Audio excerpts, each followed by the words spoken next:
Hi, I'm Ben, and today we're going to be doing an experiment. I have a rental car. I don't own a car normally, but I'm going to drive to work today.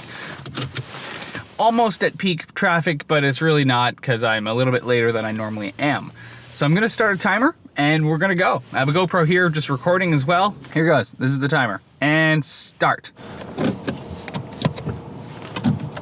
So one of the things I like about biking is that I get to do a few shortcuts that this car can't do, or any car, because there's a bike path that cuts through a neighborhood and it cuts off a lot of time. All of this time that I've been driving right now, which has been about 2 minutes of driving, I don't have to do on my bike. Right now I've been totally going in the wrong direction to get out of this subdivision.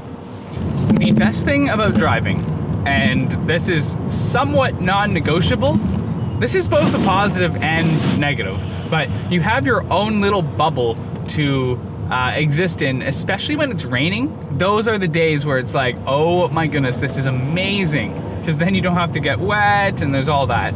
Now, it really is not the biggest deal if you get a little bit wet, you just change clothes. Today, I guess I was able to dress in the clothes that I needed to dress in for work, but it didn't really save me that much time because I'm sitting in traffic.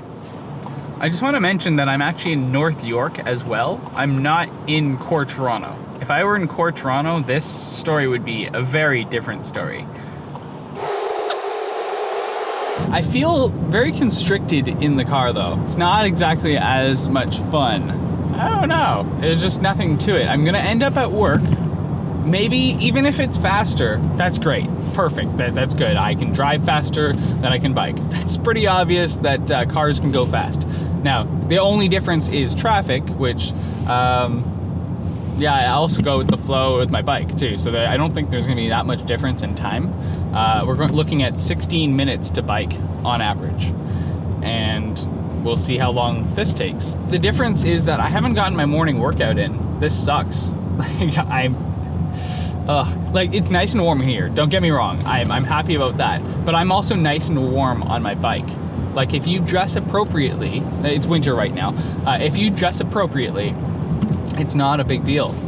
Like, I warm up so fast on my bike. And on really, really cold mornings, because it's about like 0 today, so it's not really cold at all. Days that are really, really cold, I actually warm up way faster on my bike than I do in a car. Yes, there's heated seats, those make a difference, but it's just not the same. Like, my hands get cold. Yes, you can get heated steering wheels, congratulations. There's always these solutions for problems. The other solution is just pedal harder. In the winter, actually, the biggest problem is not overheating. So because you're pedaling so hard, you have to make sure that you don't sweat. If you wore too many layers, then you have a problem because now you're sweating to death, and you get to work and you're like, oh my god, I'm sweating, and you're just soaked. The best thing you can do for that is moderate how hard you're pedaling, and for me, having an e-bike allows for that. So I can pedal to my heart's content, and then if I'm feeling way too hot, especially at the end of my 7-kilometer commute, because this is just 7 kilometers I'm going. This is not like the end of the world. It might be the end of the world if it's 30 kilometers. I think that's on the edge of the range of it making sense to bike, I think. I know some people do it still, but it's less convenient. So for me, having the e-bike is really nice because you can decide how much you want to sweat, and oftentimes it's about medium for me. I don't want to show up to work absolutely sweating, but I also don't want to act as though I just sat on a motorcycle or in a car, because that's exactly why I bike, so I can get my heart rate up each morning and each afternoon on my way to and from work. So far, let's see what we're at. We're at another red light. We're at 10 minutes, and I think I actually might be later than if I were to just bike. The other thing we have to consider is my prep time for biking. At first, if you were to start biking, and people are looking at me in other cars, but if you were to start biking and expect to be just as fast as driving initially, you would probably be pretty demoralized, because it isn't. It isn't as fast. Once you get into a routine, it is pretty fast. You need to make sure you have your bags. You need to make sure you have the right things in your bags. You need to figure out where you're gonna put your keys. Develop some routines and things that you do, habits, that make things a lot quicker. During the winter, it takes a little bit longer as well, but I put on my goggles and I put on my balaclava, and then I head over to the garage, so I have to walk that way. This is always depending on your living circumstance as well. And another yellow. For driving, it took me longer to get ready today for driving because it's so different to me that I'm like, okay, I don't need this, I do need this. I had to go through a reverse checklist of things I might forget. I bet you have forgotten something too. I didn't forget my lunch, which is great. But for biking, once you get into a routine, it takes a little bit of time, maybe even up to 2 weeks to kind of figure out your rhythm. You have to figure out your habits and the things that you need in your panniers. Do you want to use a pannier? Do you want to use a backpack? Do you want to carry it like a briefcase? Do you want to do different things? I don't know. All of this is up in the air because it's all custom. That's the difference between biking and driving, is having a little bit of choice in how you do it and how you get to work.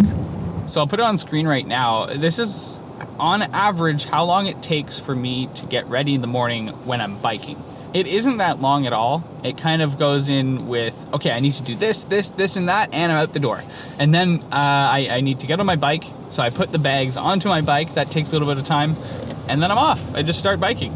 But you do need to consider that at first you will not have that rhythm, and it will take you longer. So don't immediately give up if you ever try to start biking after driving and assuming that it'll just be as fast as driving immediately.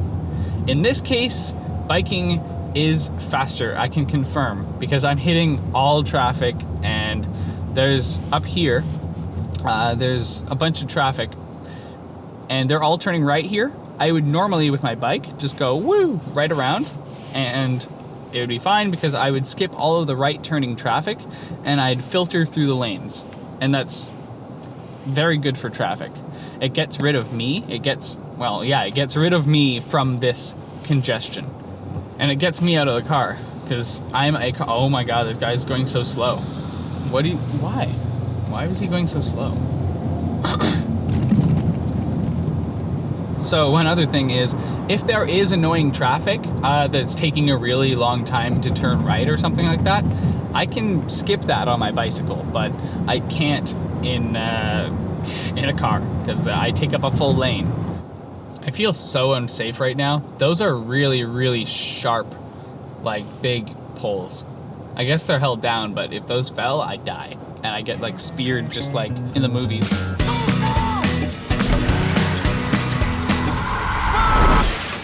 Okay, so we're getting very close, but we're at 17 minutes now. Just waiting. I'm actually somewhat surprised. I thought that this was gonna be way closer, but instead it's not. Like, this isn't even peak time. Like, this is 9 o'clock. We're at 9:17 right now. So this isn't even peak rush hour traffic. This is ridiculous. And it's not the core of Toronto. This is like pretty far north. This is North York. I'm going from Keele Street, whatever it is called, to Yonge Street, and this shouldn't be this long. But it is because everyone drives, including me now, at least for today. I can't tell you how much I'm like missing the bike ride right now, because you get to take in so much more of the stuff. It's not always the same stuff either. Yes, you're taking the same route, or you could take a different route, but oh right, forgot about this. But yeah, you get to take in different things, different smells. No, it's not all exhaust. Even if I'm right on the road with the cars, I very, very rarely smell any exhaust. I think there's been a few studies actually where you are healthier biking in traffic than you are sitting in traffic. Oh, can I make this light? No, I can't. Gosh darn it.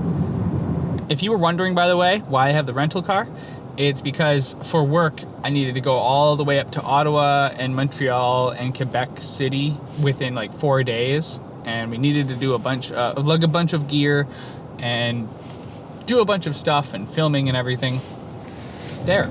So it was fun, I have to say. Kind of stressful because there was so much that we had to do, but it was good. Yeah, this is a Volkswagen Golf wagon. So they offered to me at Enterprise, the rental place, a Malibu, which is a sedan, or a wagon. I immediately went wagon. I love wagons. They're just very utilitarian, very like functional, and I've always liked them. I had a Subaru Outback at one point. Oh, jeepers, I'm not used to this in a car. That's a big hill. I guess you're also kind of stopping a huge vehicle with tons of weight. Meanwhile, with a bicycle, it's... So I think my e-bike weighs 70 pounds and I weigh 160. So whatever the math is on that, that's not a lot of weight compared to like 2 or 3 tons of vehicle. Oh crap, I can't see.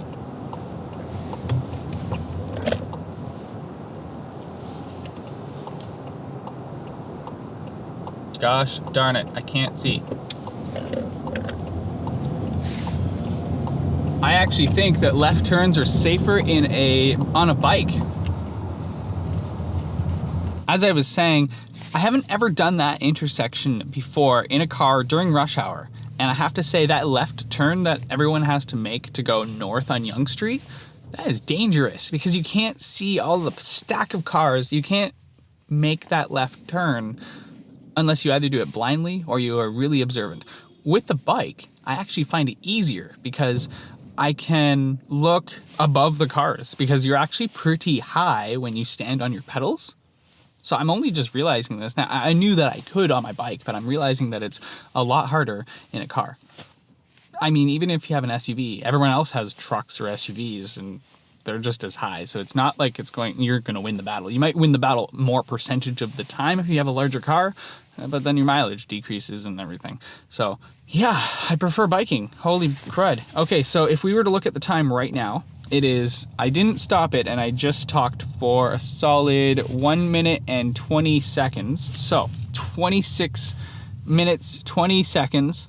We're gonna remove that. We're gonna go 25 minutes exactly. So it took me 25 minutes. Actually, that works because it's also 9:25. And when I started, it was 9. I'll stop this GoPro over here too. And it's at 26 minutes and 37 seconds for recording time. I didn't stop this guy. So there we have it. It took 25 minutes to drive, and normally it takes me 16 to bike. I'm actually flabbergasted. I didn't expect that. I expected this to be way closer. Wow. Wow, that just makes me want to bike way more. Okay, off to work. I'm glad I did this. This was a fun test.